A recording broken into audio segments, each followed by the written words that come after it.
అగ్రదేశం America అంటే ప్రపంచంలోని చాలా దేశాల ప్రజలకు కలల ప్రాంతం. ఈ దేశానికి చేరుకోవడానికి ఎన్నో ప్రయత్నాలు చేస్తారు. కొందరు చదువు పేరుతో వెళ్తే మరికొందరు ఉద్యోగం పేరుతో వెళ్తున్నారు. డాంకీ రూట్లలో ప్రవేశించే వారు కూడా కోకొల్లలు. డాంకీ మార్గం అంటే అడ్డదారుల్లో అక్రమంగా ప్రవేశించేవారన్నమాట. ప్రపంచంలోనే సంపన్న దేశం కావడం, అక్కడ విపరీతమైన స్వేచ్ఛ, అవకాశాల కారణంగానే చాలా దేశాల ప్రజలు అమెరికాకు వెళ్లాలని కలలు కంటారు. ఆ దేశంలో ఏం జరిగినా ప్రపంచవ్యాప్తంగా చర్చించుకుంటారు. ఆ దేశం ఎలాంటి నిర్ణయం తీసుకున్నా టాప్ హెడ్లైన్లలో నిలుస్తుంది.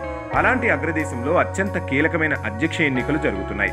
దీంతో సాధారణంగానే అందరి దృష్టి అమెరికా వైపు ఉంటుంది. ఇప్పుడు అమెరికా అధ్యక్ష ఎన్నికలు ఆ దేశంలో హీట్ పుట్టిస్తున్నాయి. రిపబ్లికన్ పార్టీ తరపున మాజీ అధ్యక్షుడు డొనాల్డ్ ట్రంప్ పోటీ చేశారు.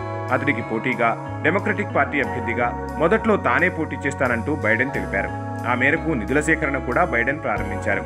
దీంతో ట్రంప్ గెలుపు ఖాయమన్న సర్వేలు వెలువడ్డాయి.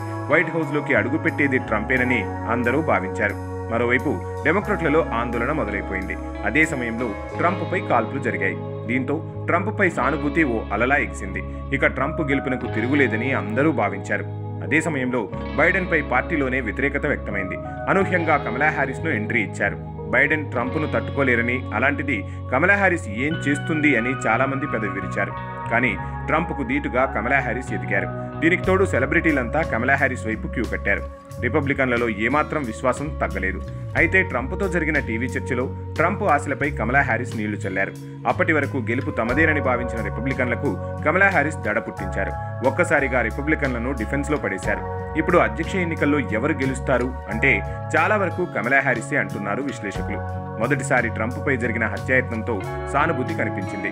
కానీ రెండోసారి ట్రంప్ పై కాల్పులు జరిగినా ఎలాంటి సానుభూతి అమెరికన్లలో కనిపించలేదు. పైగా ఏకు అనుకున్న కమలా హ్యారిస్ ఇప్పుడు ట్రంప్ పాలిట మేకై కూర్చుంది. ఇప్పుడు అమెరికా అధ్యక్ష ఎన్నికలు రసవత్రంగా మారిపోయాయి. ఇరువురు అభ్యర్థులు హోరాహోరీగా ప్రచారం చేస్తున్నారు.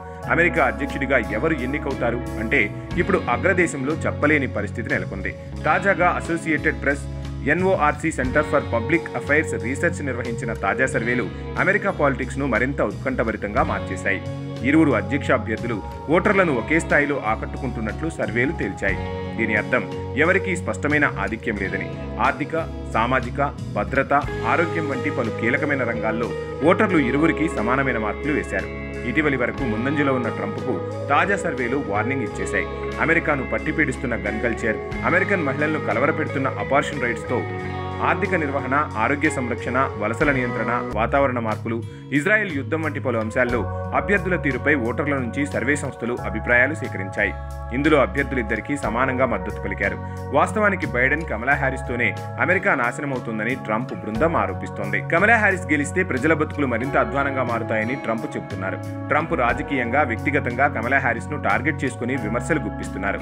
సగం మంది అమెరికన్ ఓటర్లు కమలా హ్యారిస్ కు అండగా ఉన్నారు. ఎన్నికలకు మరో నెల రోజులే గడువు ఉండడంతో రెండు పార్టీల్లోనూ టెన్షన్ మొదలైంది. చివరికి ఎవరు ఎన్నికల్లో నెగ్గుతారో అన్న ఉత్కంఠ మొదలైంది. ఇప్పటి వరకు అధిక వడ్డీ రేట్లు అమెరికన్లను ఆందోళనకు గురిచేశాయి. ఈ విషయం గమనించే బైడెన్ ప్రభుత్వం తాజాగా చర్యలకు ఉపక్రమించింది. 4 ఏళ్ల తర్వాత ఫెడరల్ రిజర్వ్ వడ్డీ రేట్లను స్వల్పంగా తగ్గించింది. దీంతో ప్రజలు, వ్యాపారస్తులు, పెట్టుబడిదారులు చౌక ధరలకే రుణాలు అందుబాటులోకి వచ్చేలా కనిపిస్తున్నాయి. ఇది కమలా హ్యారిస్ కు అనుకూలించే అంశమనే చెప్పాలి. నవంబర్ నాటికి స్వింగ్ ఓటర్లు ఎవరి వైపు మొగ్గు చూపుతారో వారే విజేతలవుతారు. అయితే ఆ విజేత ఎవరనేది ఇప్పుడు చర్చనీయాంశంగా మారింది. అమెరికన్లు ట్రంప్ కు పట్టం కడతారా, కమలా హ్యారిస్ కు పట్టం కడతారా అన్నది తేలాలంటే మరో 2 నెలలు ఆగాల్సిందే.